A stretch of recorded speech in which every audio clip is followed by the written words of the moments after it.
दोस्तों, स्वागत है आपका आपके अपने YouTube चैनल एग्जाम विद साथी में। दोस्तों, आज की क्लास में हम ध्वनि के बारे में पढ़ेंगे। इससे पहले की क्लास में हम लोगों ने पढ़ा था, श्रवण कौशल के बारे में पढ़ा था। ये आप लोगों की डीएलएड प्रथम सेमेस्टर की हिंदी की क्लास है और ये आपका प्रथम चैप्टर है और उसकी ये दूसरी क्लास है।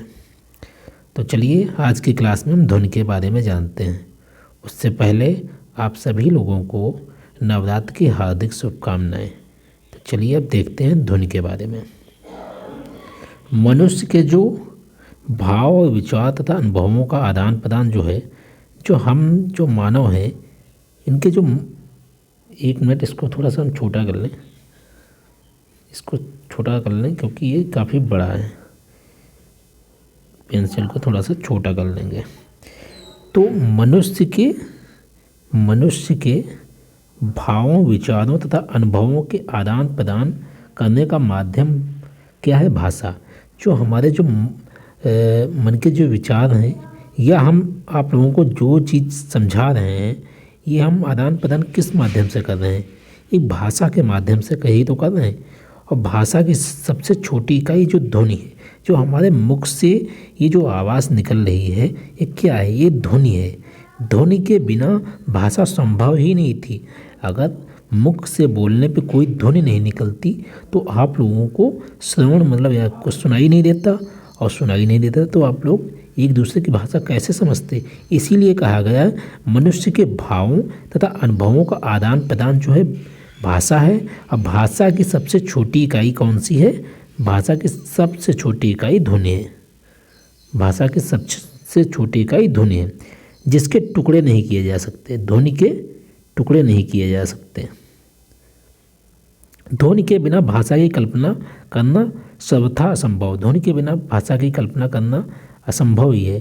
जैसा कि मैंने आप लोगों को बताया, जब ध्वनि ही नहीं होगी तो हम लोग अगर मुँह चलाते रहेंगे तो मुख से जब ध्वनि नहीं निकलेगी तो हमारे सामने वाला जो व्यक्ति होगा, हमारे जो मन के जो भाव हैं उनको कैसे समझेगा? इसलिए कहा गया है ध्वनि के बिना भाषा की कल्पना सर्वथा असंभव है। हमारे मुख के अवयव जैसे जीव्या हो गई और तालु हो गए, ये सभी चीज़ें जो अवयव हैं ये घर्षण करते हैं। तो जो वायु बाहर की ओर निकलती है, जो वायु एकदम घर्षण के माध्यम से जो वायु जो है बाहर को हल्की से निकलती है, वही ध्वनि या आवाज़ कहलाती है। उसी को क्या कहते हैं? उसी को कहते हैं ध्वनि और आवाज़ कहते हैं। पहले साथियों, आप लोग समझ गए होंगे ध्वनि के बारे में, आप लोग अच्छी तरह से समझ गए होंगे कि ध्वनि जो है भाषा का माध्यम है। ध्वनि के बिना भाषा असंभव है। और ये भी कहा गया ध्वनि के टुकड़े भी नहीं किए जा सकते। और बताया गया है कि हमारे मुख के अवयव जैसे जीव्या हो गई, तालु हो गए, ये सारे जो अवयव हैं, ये जब आपस में घर्षण करते हैं, जब हमारी जीव्या आपस में घर्षण करती है तो जो वायु बाहर की ओर निकलती है उसे ही ध्वनि कहते हैं। ध्वनियों की पहचान के लिए कुछ चिन्ह विशेष का प्रयोग किया गया है। ध्वनियों की जो पहचान है उनको जानने के लिए कुछ चिन्हों का प्रयोग किया गया है। ये विशेष चिन्ह क्या हैं? यही जो विशेष चिन्ह हैं, इन्हें ये अक्षर कहते हैं। जैसे छोटा, बड़ा, ये सारे जो चिन्ह हैं ये ध्वनि के चिन्ह हैं कि ध्वनि को पहचानने के लिए कुछ चिन्हों का निर्माण कर दिया गया है, वही अक्षर कहलाते हैं। अक्षर को ही वर्ण कहते हैं। अक्षर को ही क्या कहते हैं? वर्ण कहते हैं। हिंदी भाषा में प्रत्येक मूल ध्वनि के लिए अलग अलग अक्षर का प्रयोग किया गया है। मतलब जितनी भी मूल ध्वनियाँ हैं उनके लिए अलग अलग अलग अलग वर्णों का प्रयोग किया गया है। ध्वनि का वर्गीकरण हिंदी ध्वनि समूह को प्रमुख रूप से विभाजित किया गया है। ध्वनि को जो वर्गीकरण है उसको दो आधार पर विभाजित किया गया है। पहला एक स्वर, दूसरा व्यंजन। अब हम देखते हैं स्वर के बारे में, हम लोग देख लेते हैं। जैसा कि आप लोग सभी लोग बचपन से पढ़ते आ रहे हैं स्वरों के बारे में, और आज की क्लास में स्वरों के बारे में जान लेते हैं। प्यारे साथियों, मेरी तबीयत थोड़ी सही नहीं है, इस कारण शायद आज आप लोगों को मेरी आवाज़ थोड़ी चेंज लग रही होगी, क्योंकि जुकाम खांसी काफ़ी हो गया है।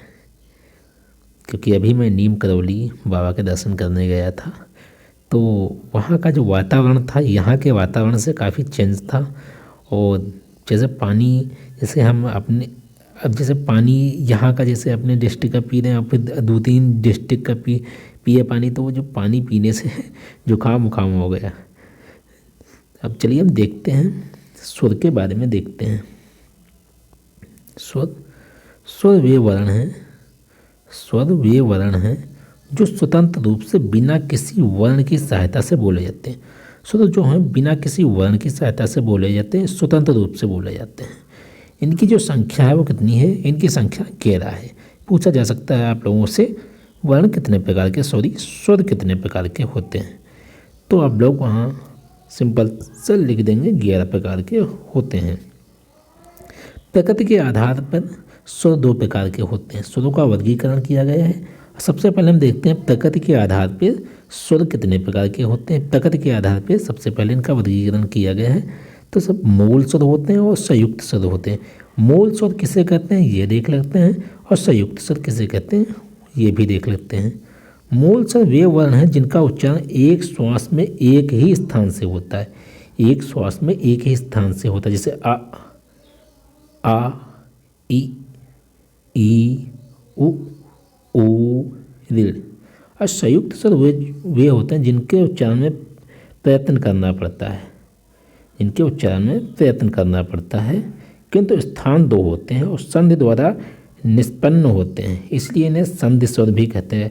और संधि द्वारा निष्पन्न कैसे होते हैं? संयुक्त स्वर यानी कि जो दो स्वरों के मेल से बने होते हैं, जैसे आ प्लस ई ए हो गया। तो चलिए हम देखते हैं, जैसे आ प्लस ई यहाँ पे है, आ प्लस ई ए हो गया, आ प्लस ए हो गया, ओ प्लस आ प्लस ओ हो गया, आ प्लस ओ हो गया। अब चलिए हम देखते हैं मात्रा एवं कालानुसार जो होता है इसके आधार पर स्वरों का वर्गीकरण है। इसके आधार पर स्वरों का वर्गीकरण कितनी रूप में किया गया? 3 रूप में किया गया। हर्ष स्वर यहाँ पे हा होगा, हर्ष स्वर यहाँ पे हर्ष लिख लेना। हर्ष स्वर जो होते हैं वो कितने होते हैं? 4 होते हैं। हर्ष स्वर 4 होते हैं, जैसे आ ही हो गया, ई हो गया, ओ हो गया, ऋ हो गया। और दीर्घ स्वर कौन कौन से होते हैं? दीर्घ स्वर होते हैं आ, ई, उ, ए, आए, ओ, आओ, ये हो जाते हैं दीर्घ स्वर। अब प्लुप्त स्वर भी देख लेते हैं कौन कौन से होते हैं प्लुप्त स्वर। एक यहाँ पे हल्की सी मिस्टेक हो गई थी प्लुप्त स्वर के बारे में। प्लुप्त स्वर एक होता है जिसको कहते हैं ओम, वो एक है प्लुप्त स्वर। प्लुप्त स्वर सिर्फ एक ही होता है। अब हम देखते हैं अनुनासिक दृष्टि से जो है स्वरों का वर्गीकरण, तो देख लेते हैं। जहाँ पे मिस्टेक हो गई थी इसको मैंने इसलिए काट दिया। अनुनासिक दृष्टि से ये मिस्टेक कैसे हो गई? जैसे जब मैंने किसी को दिया इसको जो कंप्यूटर से, ये जितनी भी सारे जितने नोट्स थे कंप्यूटर से टाइपिंग करने के लिए, उसी में थोड़ी सी ये मिस्टेक हो गई। चलिए कोई बात नहीं, मैंने आप लोगों को बता दिया। जो प्लुप्त स्वर है उसको ओम, ये जो पेन है सही से चल नहीं रहा है, ओम आप लोग लिख लेना। अनुनासिक की दृष्टि से, अनुनासिक की दृष्टि से जो स्वर हैं 2 वर्गों में हो सकते हैं। पहला सनुनासिक, निरनुनासिक, सानुनासिक और निरनुनासिक। अब इसको भी देख लेते हैं कि सनुनासिक किसे कहते हैं और निरनुनासिक किसे कहते हैं। तो चलिए देखते हैं इसके बारे में भी।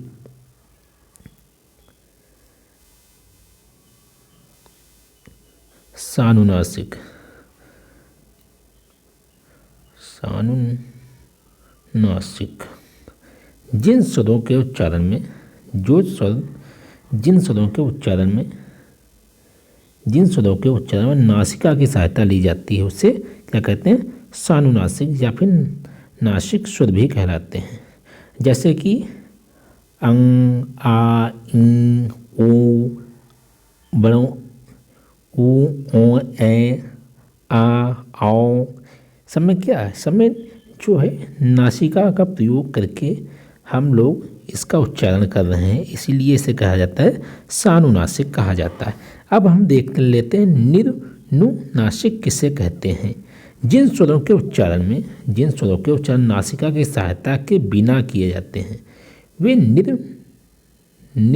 निर्नुनासिक स्वर कहलाते हैं। निर्नुनासिक स्वर कहलाते हैं, जैसे कि आ हो गया, बड़ा आगा हो गया, छोटी ई, बड़ी ई, ए आए ओ आओ, इनको कहते हैं निर्नुनासिक स्वर कहते हैं।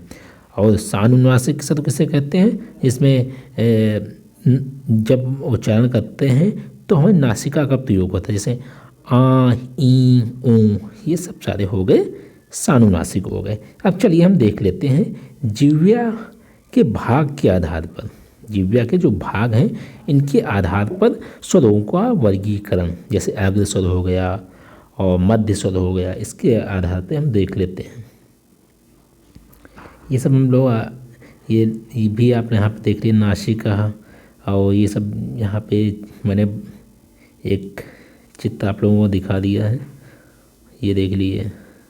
तालव विषय कहते हैं, मसूड़े दंत और ओष्ठभ, ये दोनों ओठ हो गए, निचला जबड़ा, इन सब चीज़ों के बारे में यहाँ पे लिख दिया है, ताकि आप लोग जब आप लोगों को तालव्य के बारे में समझाएं तो आप लोग आसानी से इस चित्र को देख कर समझ जाइए कि तालव्य की बात कर रहा हूँ तो कहाँ कौन से भाग की मैं बात कर रहा हूँ, और जिह्वा की बात कर रहा हूँ तो जीभ होता है, उसके बारे में सभी चीज़ें यहाँ पे अच्छे से चित्र में आप लोग देख के समझ भी सकते हैं। तो चलिए हम देखते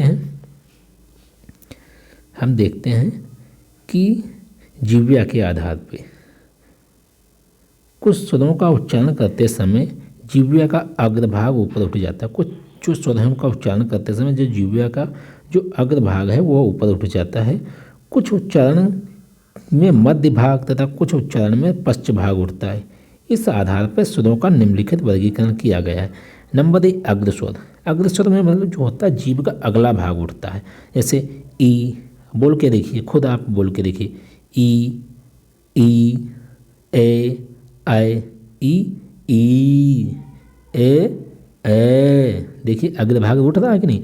मध्य स्वर में जैसे आ, मध्य भाग उठता है, जो है जिह्वा का जो है मध्य भाग उठता है आ बोलने पे। आप लोग बोल के भी देखते रहिए और आप इसके अच्छे से नोट्स बनाते रहिए, क्योंकि ये जो चीज़ें बहुत ज़्यादा यहाँ से प्रश्न बनते हैं आप लोगों के हिंदी में कि अग्र स्वर किसे कहते हैं, मध्य स्वर किसे कहते हैं, और ऑप्शन में भी इसमें से प्रश्न आ जाते हैं।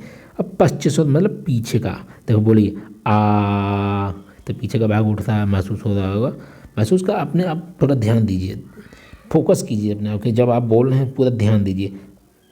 आ, ऊ, आओ, देखो पीछे का भाग उठ रहा, ये हो गए पश्च स्वर। उच्चारण के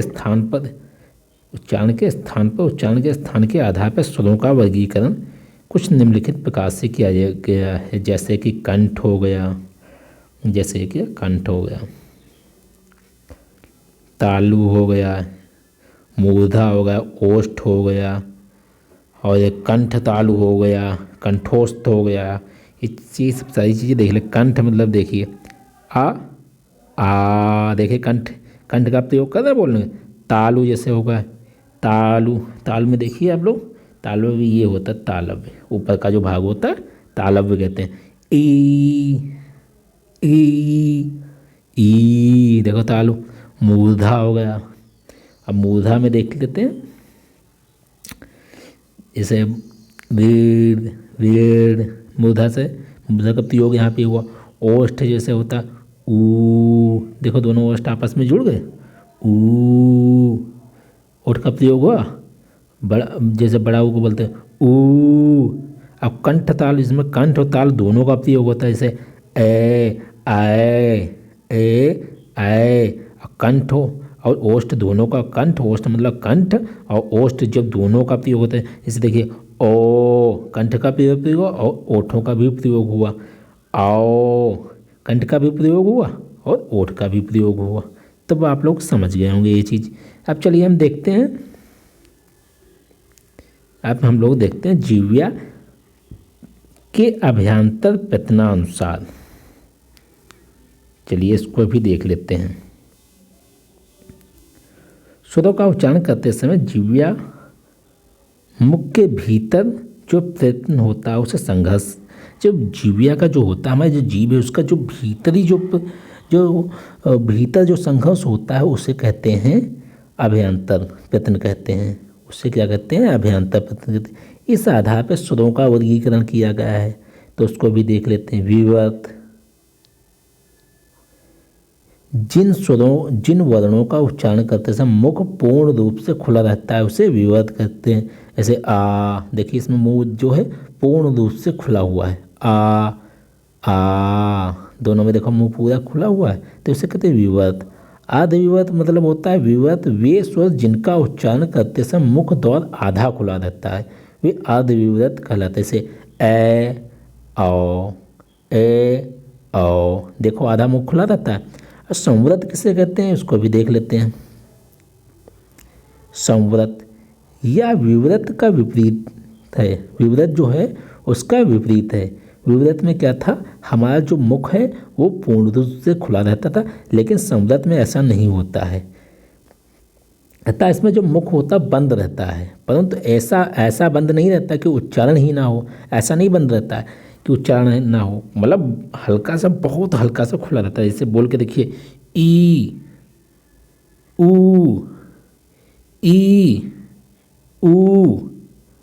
ऊ। देखिए मुंह जो है बंद भी है और हल्का सा खुला हुआ भी है। अब आप लोगों को ये चीज़ अच्छी तरह से समझ में आ गई होगी। अब हम यहाँ पे छोटी ई कर लीजिए, बड़ी ई है और छोटी ई कर लीजिए। आध संवृत किसे कहते हैं देख लेते हैं। जिन वर्णों का उच्चारण करते समय मुख द्वार आध संकरा हो जाता है वे आध संवृत स्वर कहते हैं। जैसे ए औ, तो बोल के देखिए मुख जो है आध संकार हो जाता है, हल्का सा मुड़ जाता है। ए औ, देखिए आध संकार हो जाता है। जो ओठ है थोड़ी देख लीजिए, आप बोल के देखिए, आप महसूस कीजिए, शीशे के सामने भी बोल के देखिए। अगर आप लोगों को ऐसे नहीं समझ में आ रहा है तो आप लोगों को अच्छी तरह से समझ में आएगा। ये आप लोग बाद में कर लेना, और अभी पढ़ते टाइम अपने नोट्स बना लीजिए। जो बाद में आपका इसका रिवीजन करना, तो ये सब चीज़ें देखना, अपने ऊपर ध्यान देना। ये सब चीज़ें जब ऐसी चीज़ें ध्यान दोगे तो वैसे एग्जाम में अगर कहीं पे कन्फ्यूज भी हो गए कि ये आधा संवृत है कि संवृत है क्या है, तो आप वहाँ पे हल्का सा बोल के भी समझ जाएंगी कि हाँ ये आधा संवृत है। ठीक, अब हम कल की क्लास में व्यंजन के बारे में पढ़ेंगे। आज की क्लास में हमने स्वर के बारे में पढ़ लिया, और कल की क्लास में व्यंजन के बारे में पढ़ेंगे। कि व्यंजन में हम क्या पढ़ेंगे? व्यंजनों का वर्गीकरण की उच्चारण के आधार पे, और स्पर्श व्यंजन, इन सभी चीज़ों के बारे में कल की क्लास में हम लोग डिस्कस करेंगे। तब तक के लिए जय हिंद, जय भारत, और वीडियो में अंत तक बने रहने के लिए बहुत बहुत आभार। और मिलते हैं कल आपसे अगली क्लास में। थोड़ी सी तबीयत नहीं सही है, क्या करें, आप लोगों को क्लास भी लेनी थी, क्योंकि 2 दिन से क्लास भी नहीं ले पाए थे। तो मैंने कहा कि यार तबीयत भले नहीं सही, लेकिन मुझे आज क्लास लेनी है, कैसे भी लेनी है, और मुझे क्लास तो लेनी ही है। क्योंकि अब आप लोगों की जो परीक्षा है वो भले जुलाई में होगी, मैं सोचता हूँ जल्दी से सिलेबस कैसे ना कैसे कंप्लीट करूँ, अच्छे से कंप्लीट करूँ। छोड़ता मैं कुछ भी नहीं हूँ, एक एक चीज़ मैंने इसमें डिस्कस करता हूँ। हर चैप्टर आप लोग उठा के देख लीजिए, सब में मैंने एक एक चीज़ मैंने डिस्कस की है, और कोई भी चीज़ मैंने छोड़ी भी नहीं है। भले ही आप लोगों को एग्ज़ाम के लिए वो चीज़ इंपॉर्टेंट नहीं हो, लेकिन मुझे पता वो अभी एग्ज़ाम के लिए नहीं है, लेकिन आपको टेट में और उधर सुपर टेट में इन्हीं सबसे क्वेश्चन बन सकते हैं। इसीलिए मैंने ये नहीं सोचा कि शॉर्ट में पढ़ा दें, मैंने यही सोचा है कि अगर बीटीसी करने का मतलब यही नहीं कि बीटीसी की डिग्री लेके ही बैठ जा। मैं चाहता हूँ कि बीटीसी कर रहे हैं जो बच्चे वो जॉब भी पाएँ, जॉब पाएंगे तो इस आधार पे जब जॉब पाएंगे, क्योंकि जब हम एक भी चीज़ छोड़ेंगे नहीं तो आगे भी उनकी सारी चीज़ें क्लियर ही होती रहेंगी। इसीलिए मैं एक एक चीज़ लेके चल रहा हूँ, कुछ भी नहीं छोड़ा। शॉर्ट में मैं कुछ भी नहीं पढ़ा रहा हूँ। वीडियो कम टाइम की बनाऊँगा, लेकिन कंटेंट आप लोगों को अच्छा प्रोवाइड करूँगा, ताकि आप लोग हर चीज़ पढ़ें, एक भी चीज़ ना छोड़ें। किस लिए नहीं छोड़ें? इसलिए नहीं छोड़ें क्योंकि अभी आप लोगों का बस टेट है, उसके बाद आप लोगों का सुपर टेट है। ये यात्रा थोड़ी लंबी है, केवल बीटीसी कर लेने से ही कोई टीचर नहीं बन जाएगा। सब बोलते हैं कि बीटीसी कर ले अब तो तुम टीचर बन जाओगे, टीचर ऐसे नहीं, मेहनत से बनेगा टीचर। एक एक चीज़ को लेकर चलेंगे, एक एक चीज़ को समझते चलेंगे, तभी आप लोग टीचर बन सकेंगे। ओके, मिलते हैं आप लोगों से अगली क्लास में।